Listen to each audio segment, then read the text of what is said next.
I've been running the Harvey Gyro Air G700 in my shop for about 6 months now, and in this video I'm going to tell you exactly why I love this machine.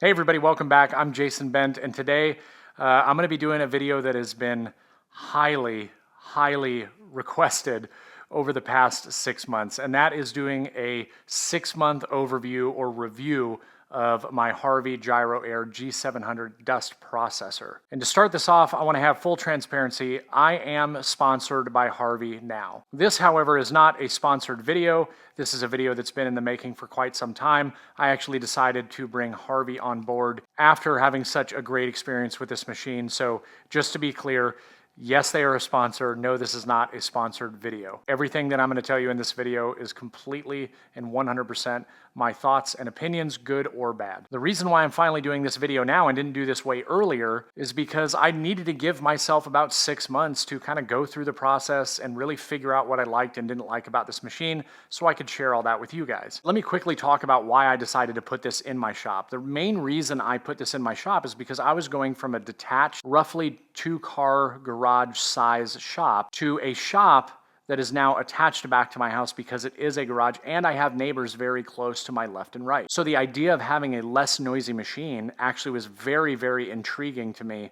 And that was the biggest reason why I made the switch. In this video, I'm going to be talking about a general overview of the machine itself. I'm going to go over some of the most commonly asked questions and address each one of those. I'm going to give you my favorite things about the machine. I'm going to give you my least favorite things about the machine. And more importantly, what I did to overcome those areas. Then the question that everybody wants to know is, would I do it again and would I recommend it? All right, so a very basic general overview of this machine. This is a 2-horsepower dust collection unit. It is a 220 volt machine, and it does require a 20 amp breaker. It weighs about 450 pounds. The dust bin capacity is 32 gallons, and that's split up into 2 separate bags, which you'll see here shortly. And the dimensions is roughly 57 inches wide, 24 inches deep, and 34 inches tall. I'm not going to go into the science and the technology behind the machine. You can go to the Harvey website, which there's a link down in the video description, and people that are much smarter than me can explain all of that. Some of the most common questions that I've been asked have been with the dust capacity and changing out the bags, the variable speed and how you can actually go about adjusting the power that the machine is putting out, the movability and portability of this machine, because actually I've had some people that thought that this was just a permanent machine that you had to have hardwired to duct, but that is absolutely not the case.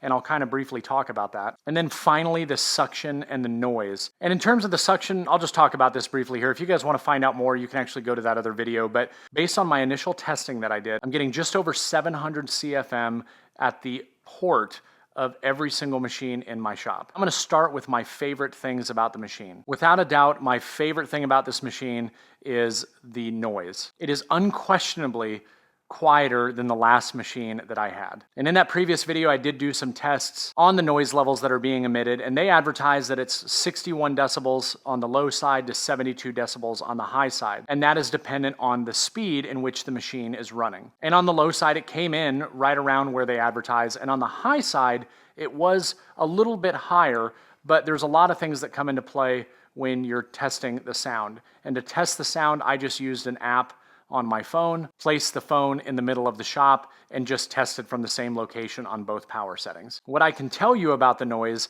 is that my wife doesn't even know that the machine is running when she's in the house. If you go on the outside of my shop, at most you hear a very low hum. If a car was driving down the road, it would be louder than the noise that's coming out of my garage. The next thing that I absolutely love about this machine is in fact the smaller bag size and the smaller capacity and how easy it is to change the bags out. I went from a 50+ gallon drum that, to be quite honest with you, it was not easy to change out, and I actually tried to avoid it at all costs. Then I got this machine, and initially I was kind of worried about it because I was thinking to myself, man, I'm gonna have to empty this quite a bit. But now that I've owned the machine for 6 months, I think I've changed the bags 5 or 6 times. And to be fair, I'm not filling up the bag nearly as much as some other people. Like, I'm not doing client work anymore. I'm not milling 100 board feet of lumber per day. That might get kind of frustrating. But for me, it's been great. And it's so easy to change the bags out. And all you end up having to do is loosen these 2 front knobs. When you put the cover down,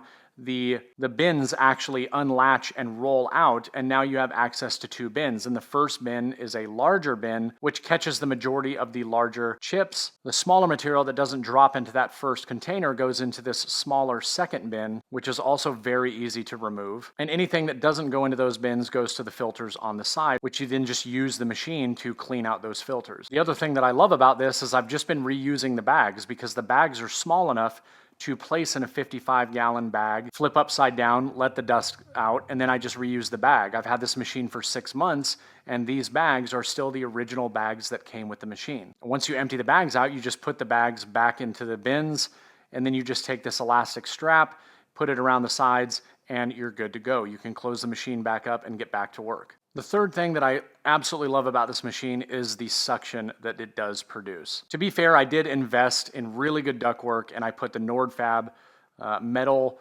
clamped together ductwork, and I truly believe that that makes a gigantic difference in the performance of the dust collector. And that's not to say that it's not going to be powerful without it, but coming from a shop where I had a 3 horsepower unit and I had very, very poor ductwork that was not sealed, it was PVC, I had tons of flex hose everywhere, I was not getting anywhere near the amount of suction on my 3 horsepower jet that I'm getting on this 2 horsepower Harvey dust collector. And the last thing that I want to talk about in terms of things that I love about the machine, and it's honestly the footprint. Earlier in the video, I discussed the dimensions for this unit, but what makes it so great is that this can actually be slid underneath most work surfaces in most people's shops, which is an additional space savings. For me, I put it back here in this corner, and my plan is to still actually build a flat surface that goes over the top of it. That's something that I'm never going to get in any other traditional dust collection unit, because my Jet 3 horsepower unit, for example, was just as wide as this, but it went all the way to the ceiling. So you lose all of this space behind and above the dust collector, as where I now am able to utilize this corner of my shop above the dust collector. So now I want to talk about some things that I don't like about the unit and that I had to deal with, and how I overcame these things and how I learned to live with them. And the first one that I'm going to talk about is the location of the inlet, which is down here in the bottom right-hand corner. Nowhere in my planning when I first started laying out this shop did I intend on having my dust collection in this corner of my shop. One of the benefits to some of those other dust collection units is that you are able to pretty much point that inlet whatever direction you want, which makes setting up your ductwork very easy. This was not the case, and it made me have to kind of redesign the layout. Now, in the grand scheme of things, it actually worked out for the best, because it gave me a very efficient run and actually required me to buy a lot less ductwork than I originally planned. But because of where the inlet was located and the way that I wanted to use my dust collector, because I did not want to have a straight 90 that comes out of the machine right off the bat, I wanted to have it go up the wall at a 45 and kind of work it my way out to the locations where I wanted all my drops. So that left me with one option, which is over here in this corner. And all I did is I have a roughly 24-inch piece that comes straight out of the machine. I have a 15-degree bend that goes to another connection, which goes to another 15-degree the opposite direction, and then runs up the wall. And that was able to get my pipe directly over to the wall and then run down that wall. So I bring that up because it is an unfortunate part of the machine. It will limit where you can place the machine if you plan on running permanent ductwork. Again, just to be clear, you don't have to run permanent ductwork to this. When you get this machine from the company, they actually send you a 6 down to a 4Y, and it goes from 6 to 4, and the Y portion goes 6 to 4, and actually comes with an adapter for you to be able to attach a 2.5-inch hose. And the reason they send you that is because this machine is really designed for somebody that's in a tight space or in a small shop and goes from tool to hook it up and needs something mobile, because again, this is a very mobile unit and it absolutely does not have to be hooked up to permanent ductwork. That's just the way I wanted to do it in my shop. The next thing that I didn't absolutely love about the machine, and it's really just because I don't know that much about it, is the VFD. And the reason why I've already realized that it can be a problem is because I have a 2-year-old son who loves to come in the shop and push buttons and everything. And there's actually 2 buttons on this machine, and it actually says, do not touch these buttons unless you're instructed to do so by a certified technician, somebody from Harvey, right? Well, one day shortly after I got it, my son decided he was going to push a bunch of buttons, and I basically had to call Harvey and find out how I can reprogram the VFD. And so they were nice enough to send me a YouTube video that actually walks through the steps, but it took me about an hour, maybe a little bit longer, because I had to go back in and basically reprogram everything to get the machine up and running the way that it was supposed to be running again. Now, I'm sharing that with you guys because I don't want you to have to do the same thing, because it's not enjoyable.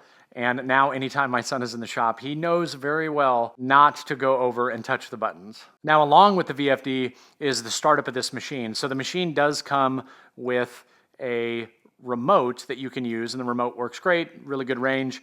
But I'm going to start this for you so you guys can see it. This took some time for me to get used to, because it's not like my Jet where I hit start and within a matter of 2 seconds, the machine is up and running and going at full speed. This takes a little while to actually build up, and so you have to get used to that and plan for that when you're making your cuts. So here's an example of what I'm talking about. You'll hear it.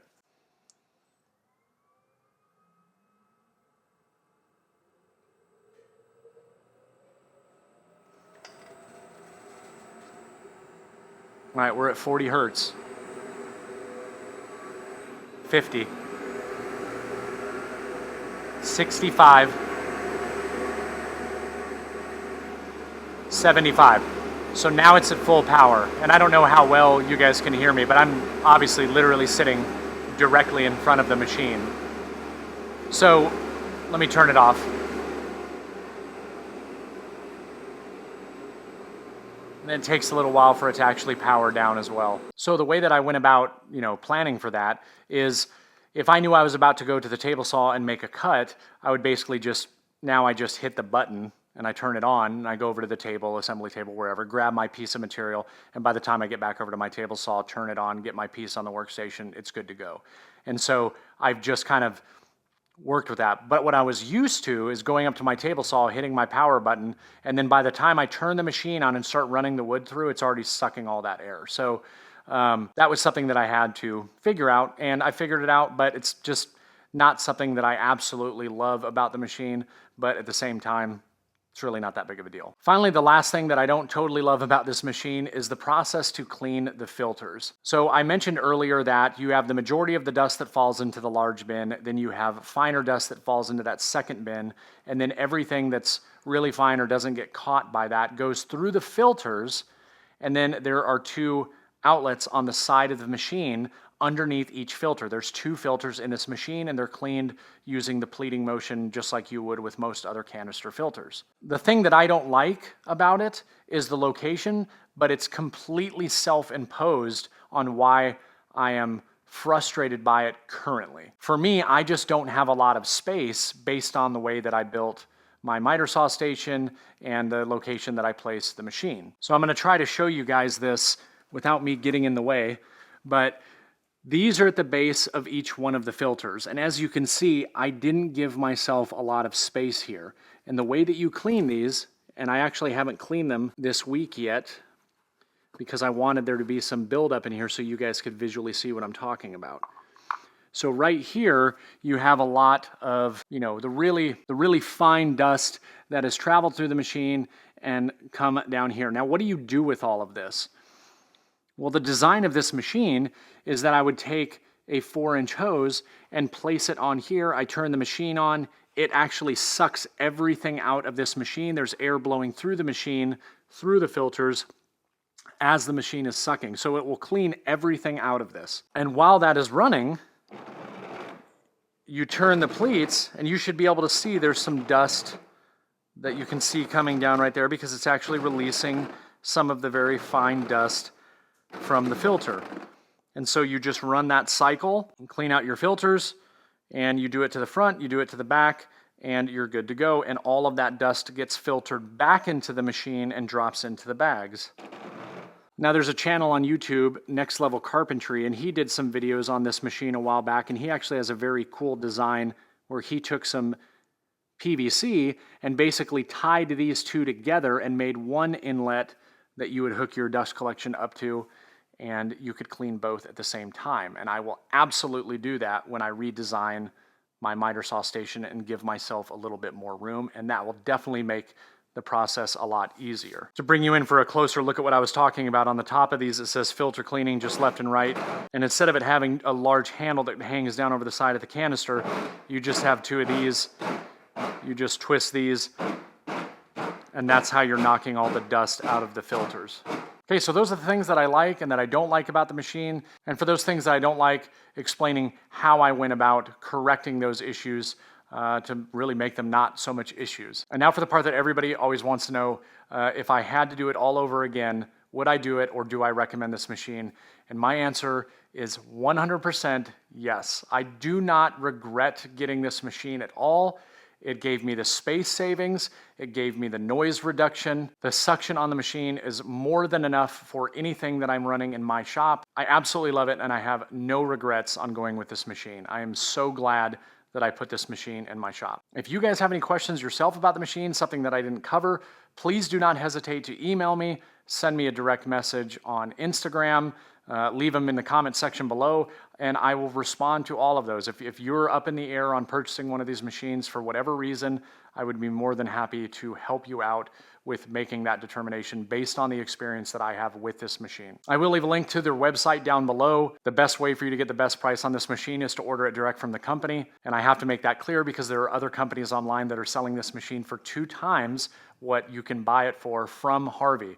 Why that is, I have no idea. They're completely aware of it, but I'm not going to mention what those companies are, but yes, they are selling it for 2 times the cost. The link that I will leave down in the description, absolutely 100%, is an affiliate link. I am an affiliate for them, and just know that if you do buy one of those machines, I do get a cut of that, and it does definitely help what I do. Again, I just want to be fully transparent with you guys so you guys all understand this is not a sales pitch for you to buy the Harvey. It is just me giving you my experience with it over 6 months, how I feel about it, and if I would do it all over again. And I already said, absolutely yes. So that's going to do it for this video, everybody.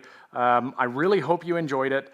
If you're somebody that's already purchased one of these machines and you are enjoying it, that's awesome. I hope you continue to enjoy it. I appreciate everybody taking the time to watch, and everybody letting me know that they wanted me to do this video. So until next time, everybody, get out in the shop, try something new, and I'll see you in the next video. Thanks.